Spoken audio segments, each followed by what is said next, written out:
Processing fees. Yes my friend, आपने बहुत बार सुना होगा या आपने बहुत बार लोन लिया होगा, तो ये तो बहुत ही कॉमन चीज है जो आपने सुनी रहेगी कि बैंक का प्रोसेसिंग फीस होता है। बट आपने कभी सोचा है कि ये प्रोसेसिंग फीस कहाँ जाता है?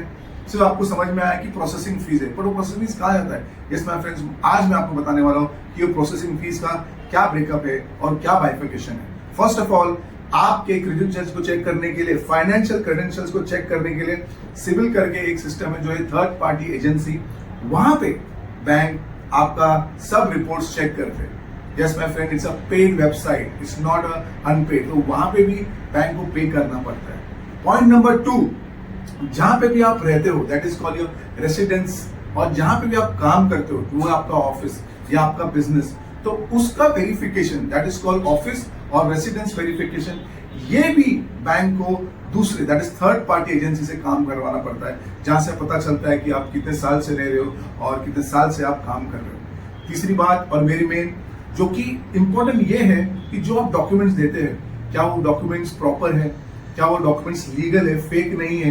तो ये सब चेक करने के लिए उनके पास एक कंप्लीट साइट है, कंप्लीट ऑथेंटिक वेबसाइट है, जहां पे आपका KYC चेक करके चेक किया जाता है कि ये ऑथेंटिक है, रियल है, फेक नहीं है। तो उसका भी एक चार्ज लगता है मेरे फ्रेंड्स। और सबसे इंपॉर्टेंट पॉइंट ये है कि जब भी आप एक अग्रीमेंट साइन करते हैं बैंक के साथ मेरे फ्रेंड्स, पूरा कंप्लीट जब भी आपका सैंक्शन होने के बाद एक अग्रीमेंट साइन किया जाता है, वो अग्रीमेंट को प्रॉपरली वो बैंक, एक ऐसे प्रॉपर गोडाउन होता है उनका, एक स्टॉकयार्ड होता है उनका, जहां पे जितने साल से भी डिसबर्समेंट्स हो रहे, yes they scan it, that's a right point, वो एक सिस्टम में डालते हैं। बट एक फिजिकल डॉक्यूमेंट्स का भी उनके पास एक प्रॉपर वेयर हाउस है, वो एक गोडाउन है जिसका चार्ज बैंक को लगता है।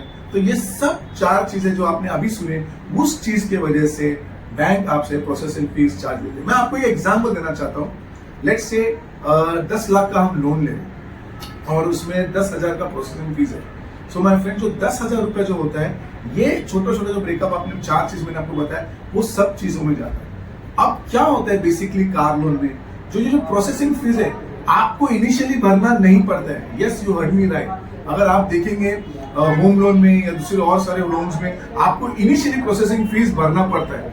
पर हमारे इसमें, that is in car loan, आपको इनिशियली भरना नहीं पड़ता है, आपको बिल्कुल नहीं भरना पड़ता है। जैसे आपका सैंक्शन हो जाता है, जैसे आपका अग्रीमेंट साइन किया जाता है, उसके बाद ही, यस माय फ्रेंड्स, उसके बाद ही आपके लोन अमाउंट से डिडक्ट होता है। यस, द बेस्ट पार्ट ये कि तभी भी आपको भरना नहीं होता है, आपके लोन अमाउंट में से डिडक्ट होके नेट डिसबर्समेंट आपके और आपके डीलर को मिलता है। So this is what is all about the processing fees.